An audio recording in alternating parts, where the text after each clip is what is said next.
Get in the AC, grab a drink, put your feet up, and let's dig into some local real estate info. Join me.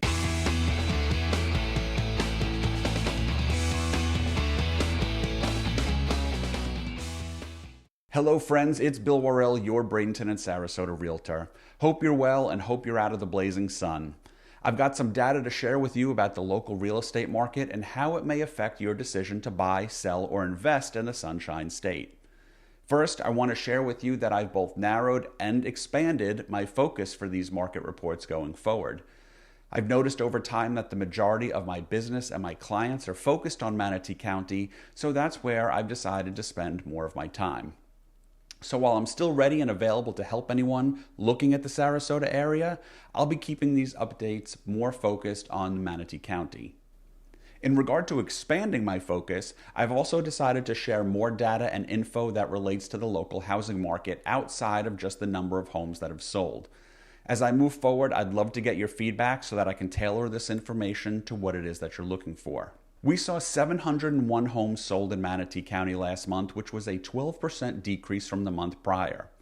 You'll see that the decrease coming from May into June is the same as it was this time last year.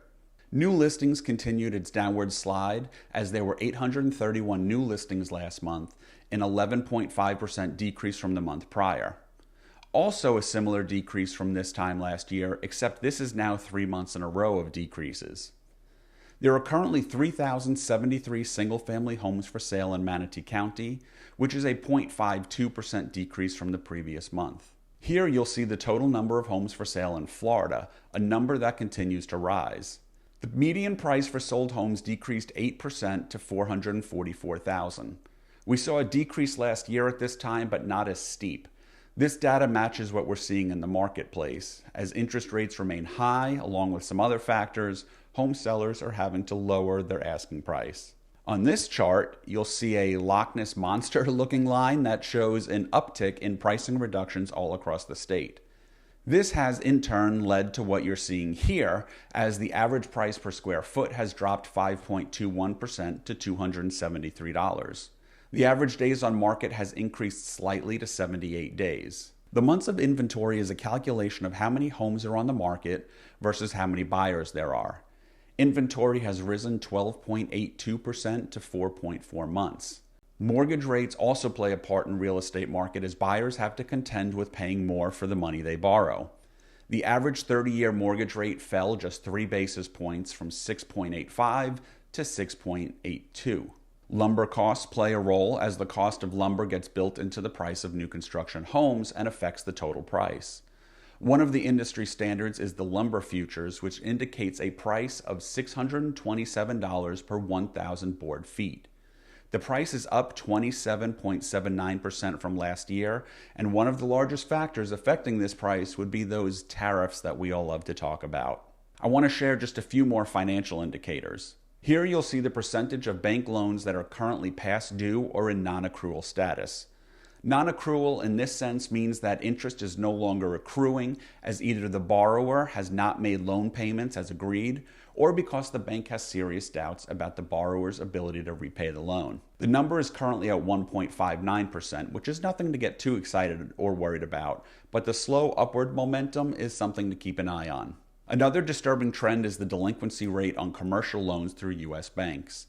This one is also at 1.6, but the upward swing is troubling.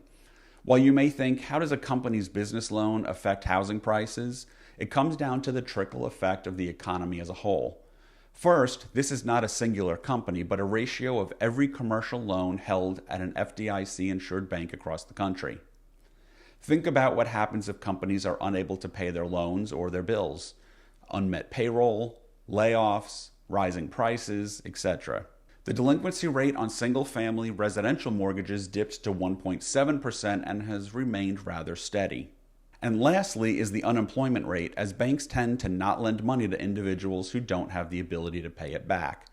The U.S. unemployment rate as of 5/30 was 4.2, while both Florida and Manatee are lower at 3.7. Now hopefully you're still with me and I haven't overloaded you with data. As I mentioned earlier, feel free to share your feedback as to the information you'd like to see, and as always, don't forget to subscribe to the channel to make you aware of new videos as they come out. If you have questions about how this information may impact or influence your decision to buy, sell, or invest in real estate, I'd love to hear more about your plan and how I might be able to help. Feel free to call or text me at 941-677-8798 and visit me at warrellhomes.com. Thanks for watching.